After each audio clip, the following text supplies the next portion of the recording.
Lottery निकली, केवल बस वही रह गया, बाकी पूरे गांव वाले भग गए वहां से। कहने लगे ये ईश्वर तो बहुत बदमाश है, ये तो जो है उसका तो भला कर दिया और हमारा इसने जो है अहित कर दिया।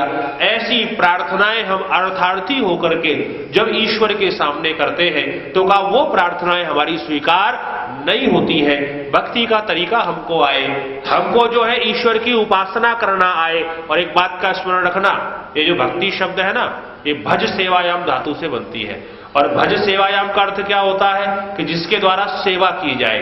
अब सेवा किसकी हम करेंगे, तो सेवा करना का क्या तात्पर्य होता है, किसी के पैर दबाना, किसी के हाथ पैर दबाना। तो क्या भगवान से हम ये कहेंगे कि भगवान लाओ आपके हाथ पैर दबा दे, या भगवान से हम ये कहेंगे कि ईश्वर नई वॉशिंग मशीन लेकर के आए हैं, आपके कपड़े बहुत गंदे हो गए होंगे, लाओ आपके कपड़े हम धो देते हैं। भगवान से हम ये कहेंगे क्या, भगवान नया नया हम कूलर लेकर के आए हैं, गर्मी के दिनों में आ जाना कभी हवा खाने के लिए। क्या ऐसी सेवा करेंगे? क्या ऐसी सेवा की उसको आवश्यकता नहीं है।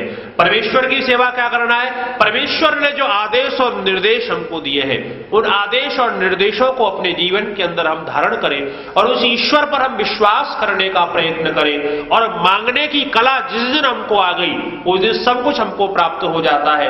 एक अंतिम बात कह करके और अपनी वाणी को विराम की ओर लेकर के मैं चलने का प्रयत्न करूं, क्योंकि आपकी नजर बार बार घड़ी की तरफ को जा रही है। तो आप चिंता मत कीजिए, मैं बहुत शीघ्रता में संपन्न करने के लिए जा रहा हूं कि हम ईश्वर से मांगे कैसे। आर्य समाज के एक विद्वान हुए, भगवत दत्त जी उनका नाम था।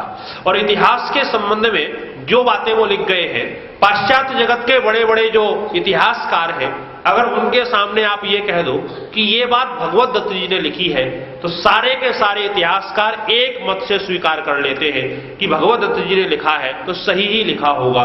इतने बड़े वो विद्वान थे, बहुत ज्यादा उन्होंने साहित्य को लिखा, बहुत ज्यादा शास्त्रों पर उनकी जो गहन गवेषणा थी, वो पहले खोज करने वाले आर्य समाज के विद्वान थे और बहुत सुंदर योग्यता उनके अंदर थी। कहते हैं भगवत दत्त जी विद्वान तो बहुत बड़े थे, लेकिन आपने एक चीज देखी होगी, जिसके पास में सरस्वती होती है उसके पास में लक्ष्मी नहीं होती है, और जिसके पास लक्ष्मी होती है उसके पास में सरस्वती नहीं होती है। दोनों का जो 36 का आंकड़ा है, जहां बुद्धि पहुंच जाती है वहां लक्ष्मी नहीं पहुंचती, और जहां लक्ष्मी पहुंच जाती है वहां पर बुद्धि नहीं होती है। क्योंकि लक्ष्मी की सवारी जो है वो क्या बताई गई है, उल्लू होती है लक्ष्मी की सवारी, और लक्ष्मी उसी के ऊपर चढ़ती है जो उल्लू होता है। लक्ष्मी जिसी के पास रहेगी जो उल्लू हो। अब क्या होता है कि लक्ष्मी और सरस्वती दोनों का जो विवाद है, ऐसे आपने केस बहुत ही कम देखे होंगे कि जहां ये भी हो और गांठ में पैसा भी हो। लेकिन सामान्य रूप से ये होता है, कोई बहुत बड़ा विद्वान है और जितने विद्वानों को देखा होगा आपने, वो फक्कड़ ही आपको दिखाई देंगे। लेकिन ऐसे लोगों की सहायता भगवान बड़ी करता है, भगवान कोई ना कोई व्यवस्था इनकी बनाई देता है। अब भगवत दत्त जी विद्वान बहुत बड़े, काम बहुत किया करते थे, लेकिन रोटी भी तो चाहिए। तो भगवान ने क्या किया, ऐसी स्त्री के साथ में इनका विवाह करवा दिया जो कहीं स्कूल में पढ़ाया करती थी। जो पैसा इनको मिलता था उससे दोनों का जीवन आराम से चलता था। साहब चलते चलते जब काफी दिन हो गए, एक दिन पता नहीं ईश्वर को क्या मंजूर हुआ, इनकी पत्नी जो थी वो काल के कराल गाल में समा गई, इस धरती को छोड़ करके चली गई। साहब बुढ़ापे का सबसे बड़ा कष्ट तो ये है कि पत्नी अगर छोड़ करके चली जाए तो दुनिया में इससे बड़ा कष्ट और कोई नहीं है। और वो भी ऐसी पत्नी छोड़ करके चली गई जो कमा करके खिलाया करती थी। अब भगवत दत्त जी को एक कष्ट तो ये कि पत्नी छोड़ करके चली गई, और दूसरा कष्ट ये कि अब कल से रोटी की व्यवस्था क्या होगी। जितने जो कुछ पैसे थे, थोड़े दिन काम चला। एक दिन वो नेपाली नौकर उनके यहाँ रहा करता था, वो आया, कहने लगा मालिक ऐसा है कि अब वो हमारे नाश्ते की व्यवस्था आज की कुछ नहीं है, तो आप कुछ पैसा वैसा दो तो मैं कुछ सामान राशन लेकर के आऊं, तो आपके खाने पीने की कुछ व्यवस्था करूं। अब भगवत दत्त जी के पास साफ फूटी कौड़ी नहीं थी। अब उन्होंने सोचा अगर इस नौकर को कहता हूं पैसा नहीं मेरे पास, तो ये भी भग जाएगा, कहेगा जब इसके पास खाने के लिए नहीं है तो मेरी तनख्वाह ये कहां से देगा।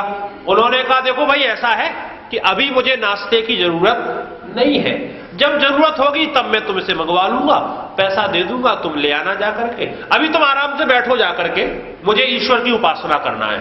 और साहब भगवत दत्त जी आज जो है प्रातः काल के समय में संध्या करने के लिए बैठे हैं। अब मैं वो बताने के लिए जा रहा हूं कि मांगा कैसे जाता है। भगवत दत्त जी जब संध्या करने के लिए बैठे हैं तो भगवत दत्त जी कहते हैं, मेरे ईश्वर, दुनिया के अंदर जो जिसकी नौकरी करता है वो बदले में उससे कुछ ना कुछ मांगता है। अब मैंने तो आज तक दुनिया के किसी आदमी की नौकरी की नहीं है, तो इसलिए दुनिया के लोगों से तो मैं मांग नहीं सकता हूं। मैंने तो हमेशा तेरी नौकरी की है, तो आज तेरा भक्त तुझसे मांग रहा है। आज मैं भूखा बैठा हुआ हूं, मेरे पास खाने के लिए भी कुछ नहीं है, लेकिन मैं तुमसे कोई शिकायत नहीं कर रहा हूं, क्योंकि मैंने तुमसे प्यार किया था, निस्वार्थ होकर के किया था। मेरी कोई चाहना नहीं थी कि तुम मेरे लिए ऐसा करोगे तो मैं तुम्हारी भक्ति करूंगा। मैं तुम्हारी भक्ति निस्वार्थ भाव से कर रहा हूं, लेकिन ईश्वर अगर खाने को मिल जाए तो मैं काम ज्यादा कर पाऊंगा, और अगर तुम्हारी ये इच्छा है कि मैं भूखा रह करके काम करूं तो मैं भूखा ही रह करके काम करूंगा। आप चिंता मत करो, मैं आपसे कोई शिकायत नहीं करूंगा, लेकिन अगर मिल जाता तो अच्छा होता, नहीं तो तुम जैसे रखोगे मैं वैसे रहने के लिए तैयार हूं। ईश्वर तुम्हारा लाख लाख धन्यवाद है। कहते भगवत दत्त जी अपने शब्दों में पिरो करके कह रहे थे कि अभी उनकी संध्या खत्म नहीं हुई थी कि उनका नौकर दौड़ा दौड़ा आया। कहता है, मालिक मालिक। बोले क्या हो गया? बोले एक आदमी ये 2 पैकेट दे करके गया है। बोले कौन आदमी था वो? बोले मैंने इससे पहले कभी नहीं देखा उसको। बोले उसको रोका क्यों नहीं? बोले कोशिश तो बड़ी की पर लेकिन रुका नहीं वो तो चला गया। बोले चला गया, अच्छा ठीक है। बोले क्या है, खोल करके देखो। अब साहब खोल करके देखा तो आश्चर्य का ठिकाना नहीं रहा। एक पैकेट में फल रखे हुए हैं, एक पैकेट में मिठाइयां रखी हुई हैं, और उस जमाने के 700 रुपए उसके अंदर रखे हुए थे। उन्होंने नौकर से पूछा, हमारे 1 महीने का खर्चा कितने का भाई? बोले 200 रुपए में साफ काम चल जाता है। बोले ले तेरे 3.5 महीने की व्यवस्था हो गई। वो कहते ईश्वर, मुझे ये तो पता था तुम देते हो, पर इतनी जल्दी देते हो कि आज मैंने पहली बार देखा है। कहते कुछ दिनों के बाद दोनों सनातन धर्म के मंदिर के सामने से निकल करके दिल्ली के अंदर चले जा रहे थे। जैसे ही मंदिर के सामने से निकले तो नौकर ने चिल्ला करके कहा, मालिक ये तो वही आदमी बैठा हुआ है जो उस दिन वो पैकेट लेकर के आया था। भगवत दत्त जी ने कहा, इसका धन्यवाद तो करना चाहिए। कौन व्यक्ति है, आपत्ति के समय में हमारा सहयोग किया है। अंदर पहुंचे जाकर के तो पता चला कि सनातन धर्म के मंदिर का वो पंडित है, पुजारी है। साहब उससे भगवत दत्त जी ने पूछा कि आपका मेरा कोई परिचय तो मुझे नहीं लगता कोई हो पुराना। बोले नहीं साहब, आपका मेरा कोई परिचय नहीं है। तो बोले जब आपका मेरा परिचय नहीं, आपने मुझे कभी नहीं देखा? बोले कभी कभी ये बगल के पार्क में आपके व्याख्यान होते थे तो मैं सुन लिया करता था, लेकिन ज्यादा आपकी बात नहीं सुनता था, क्योंकि आप लोग हमारे पेट में लात मारते हो। पीठ में मार दो तो चल जाएगा, लेकिन पेट में मारते हो तो दिक्कत हो जाती है। तो इसलिए जो है, और हम इसी घंटानाथ की खाते हैं और इसी की खाते हैं, तो इसलिए हम आपकी बात ज्यादा नहीं सुनते थे। तो भगवत दत्त जी ने कहा, जब मुझसे आपका बहुत ज्यादा परिचय नहीं, कोई मुझसे बहुत ज्यादा प्रेम नहीं, तो फिर उस दिन वो ये पदार्थ आप सारे के सारे लेकर के आए थे, वो क्यों लेकर के आए थे? साहब उस आदमी ने जो बात बताई वो बात अद्भुत बात थी।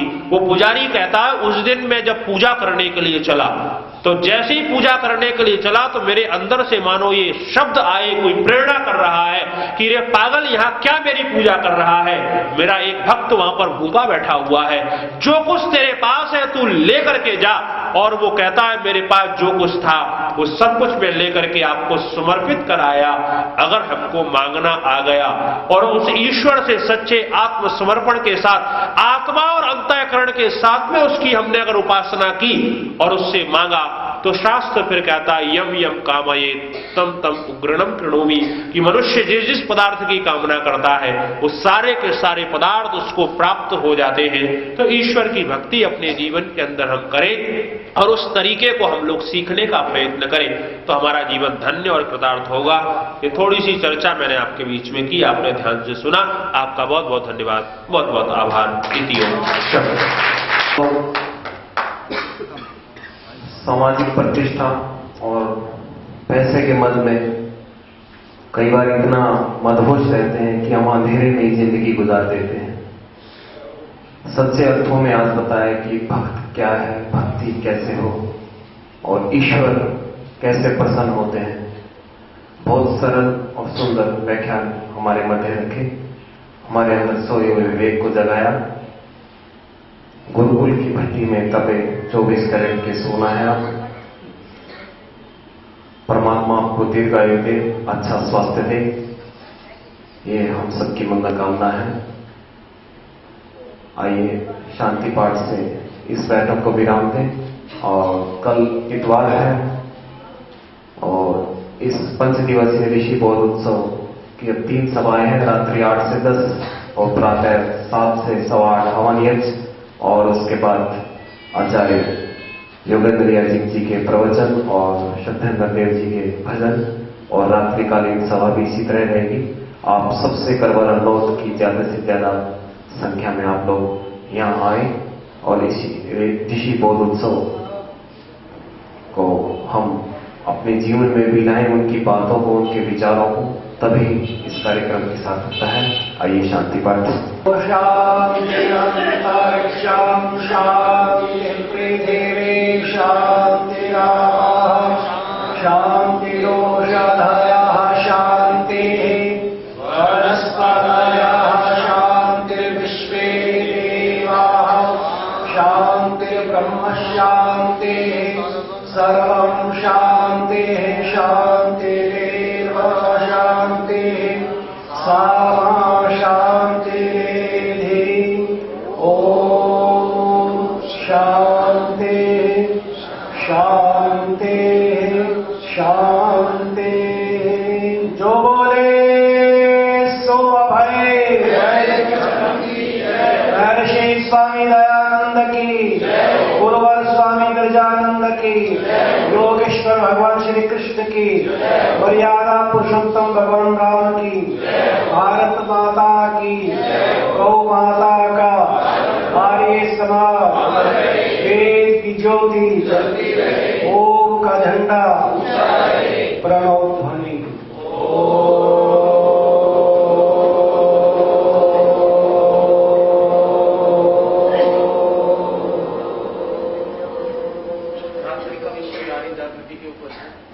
प्रधान जी आशीष जी संकेत कर रहे हैं। आज का जो रात्रिकालीन विषय होगा वे नारी किस प्रकार से जागृत हो, महिला माताओं बहनों के संबंधित विषय है।